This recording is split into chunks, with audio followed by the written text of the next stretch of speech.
Donc l'équipe BioChip mène une recherche qui va du bois jusqu'à la fibre. Donc ça implique de bien maîtriser la chimie des végétaux, les procédés d'isolation, d'extraction et de blanchiment donc, des fibres lignocellulosiques. Donc on s'intéresse à la fois à la bioraffinerie, aux bioproduits et aux bioénergies, tout simplement pour répondre aux attentes de la société concernant le développement durable et les énergies renouvelables. Donc dans notre équipe, on s'intéresse principalement à l'extraction et à la valorisation de 3 polymères, les 3 polymères principaux de la biomasse végétale, à savoir la lignine, la cellulose et les hémicelluloses. Donc on développe des procédés verts, notamment à base de composés de réactifs oxygénés.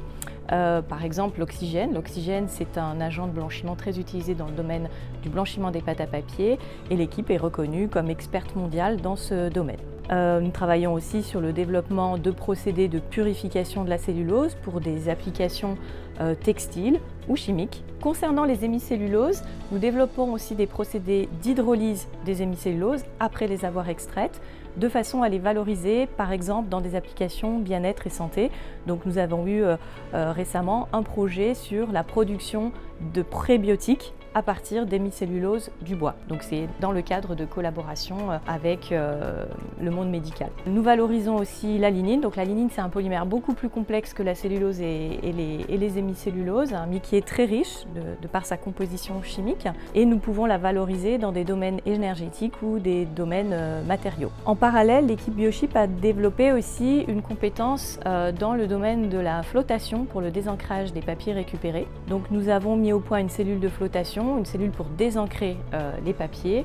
Nous avons étudié les phénomènes de transfert et l'intensification de cette opération de séparation via l'introduction de l'ozone comme gaz réactif pendant le désancrage des papiers. Aujourd'hui, on poursuit cette thématique, mais avec d'autres matériaux. Donc l'idée, c'est d'appliquer le recyclage et la valorisation des matières lignocellulosiques à des matériaux fonctionnels, par exemple. Donc on a actuellement un projet développé avec différents partenaires académiques. Nous développons donc le recyclage et la valorisation des dispositifs électroniques imprimés sur support papier. Donc par exemple, il peut s'agir d'un papier avec une antenne RFID. L'idée, c'est de recycler ces matériaux, d'en extraire la fraction cellulosique, de la récupérer pour refaire du papier, mais aussi d'extraire la fraction encre fonctionnelle, de récupérer les métaux nobles de cette encre de façon à les valoriser eux aussi. Donc ce sont des projets en cours. Pour toute cette recherche, BioChip s'appuie sur un plateau procédé. Nous possédons notamment plusieurs types de réacteurs pour l'extraction des fibres, le blanchiment des fibres, donc des réacteurs homogènes, des réacteurs hétérogènes. On peut traiter des toutes petites quantités de l'ordre du gramme ou aller jusqu'au traitement d'une matière végétale au niveau du kilogramme, voire des dizaines de kilogrammes. Et on s'appuie également sur un parc instrumental avec notamment différents types de chromatographie, différentes techniques d'analyse chromatographique avec de la chromatographie phase gaz couplée spectro de masse.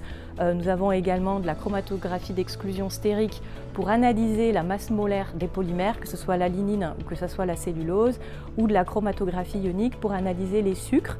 Donc toutes ces analyses vont nous permettre de caractériser tout au long de la conversion de la biomasse lignocellulosique en bioproduits ou biocarburants par exemple, de caractériser les composants de la matière lignocellulosique.